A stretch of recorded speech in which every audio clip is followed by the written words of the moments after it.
Hey, beautiful people. I'm taking a question is very interesting and it's a very lengthy question. So I'm going to just go with it, right? But the tag title is Myth Busting Commercial Real Estate. Would like your feedback.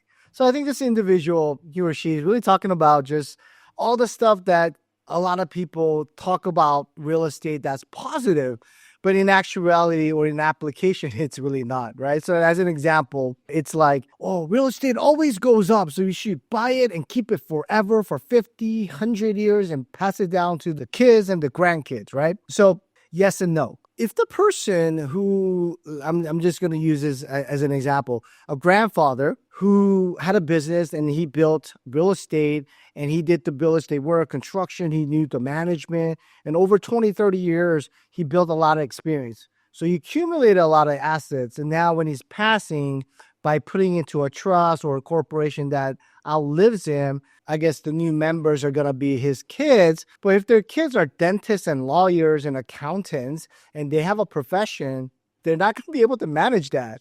So they have to get third-party property managers or advisors to do it and pay a fee. But again, I have seen on my other videos, those people, if you become an absentee owner, are not going to do a very good job, right? Even though they have a fiduciary to do so. So now they have to see, oh, the roof is breaking down. Like it's going to cost $500,000. Oh my gosh. Like, what do I do? But yet I have to go into my dental office. I have orthodontic stuff I have to do. Like that's why it doesn't work. So if you're going to have real estate, and think about it this way, investment or business, if you have a big picture of passing those assets down generational, and if you have 3 kids, pick one kid and say, you're doing the family business. Let me train you early. Be my intern, right? That's a hard thing to do. Work with your parent or your dad or mom and your family. Is always about pets. The relationship might get strained. I get it. But if you do it the correct way, that individual, the child or your kid, are going to be able to be better taking care of the generational wealth, right? So it has to be trained. It's not just happen automatically and passively, miraculously this happens. And there's also another myth where I have a lot of friends and they're like, Charles, what do you think about this property? Hey, what about this Arizona, this duplex? Oh, this 10-unit apartment. Hey, what do you think about this house in here? And I was like, hey, like, why do you want to do this? Why do you want to buy? Oh, I want to be a real estate owner. Okay. So why do you want to be a real estate owner? Like, what is intriguing about it? Do you want to make cash flow? No, it's because I want to be a landlord. So what do you mean by a landlord? I don't want the feeling of a landlord. I own it, I rent it, and I collect money every month. I'm just like, that's true. I mean, that's a good gist of it. But what does it come with being a landlord? How are you going to handle if the tenant doesn't pay rent? There's no guarantee that all the tenants are going to pay you rent on time. What are you going to do? Knock on their doors? They're squatting. What rules do you have to do? Unlawful detainer? How do you know this is unlawful detainer? Because you read about it on the website? So what's the process look like? Oh, do you have to get an attorney? What if you serve them wrong? What if they're like a professional squatter? How are you going to deal with that? So there's a lot of elements that you need to understand in that glamour you're seeing about passive income forever. Yes, that is true. Absolutely true. But if you're not prepared, no one shows that the hard part is all the glamour about, oh, I own 50 units and 50 houses and I'm retired, man. And they show the pictures of them chilling in an infinity pool, with a cigar, driving a McLaren with a hot looking girl or whatever it may be, right? Yeah, that's the end product. But do you understand their journey? So you have to understand what you want to do. That's a myth buster. Real estate is not for everyone. And just becoming a landlord or lessor, it's not end all. That's just you entering in, and that's going to be your learning process. And also, a lot of people think passive income, right? Another myth is real estate is going to generate wealth for you.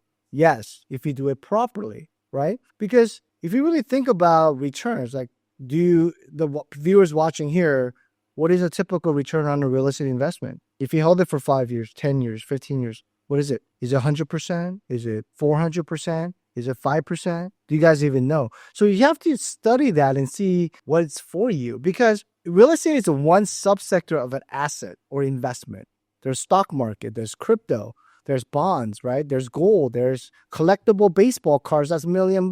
Wayne Gretzky, PS, whatever, that's 1.2 million. So those are all assets and investment or art, Picasso, Van Gogh, right? So I'm not an art dealer. I wouldn't know what that is and how much it's worth, right? We just know it's scarce. Again, you have to understand, if you really think about the cost of money today, like most real estate generates 12 to 15% internal rate of return. right? I mean, that's being moderate, conservative, and being reasonable. Can you make 40%? Absolutely. But how much risk you have to take? So with the risk, 15%. But what's the cost of borrowing money? If you look at S&P 500, they're trading about 20 times, right? Or historically 15 and a half. That's cost of money. 15.5% is the cost of money. So if you're making less than that, your money is depreciating. So that's just something you have to understand financially and how money works. And real estate is a very good tool to generate long-term wealth, but also take advantage of a lot of tax structuring, depreciation, accelerated depreciation, right?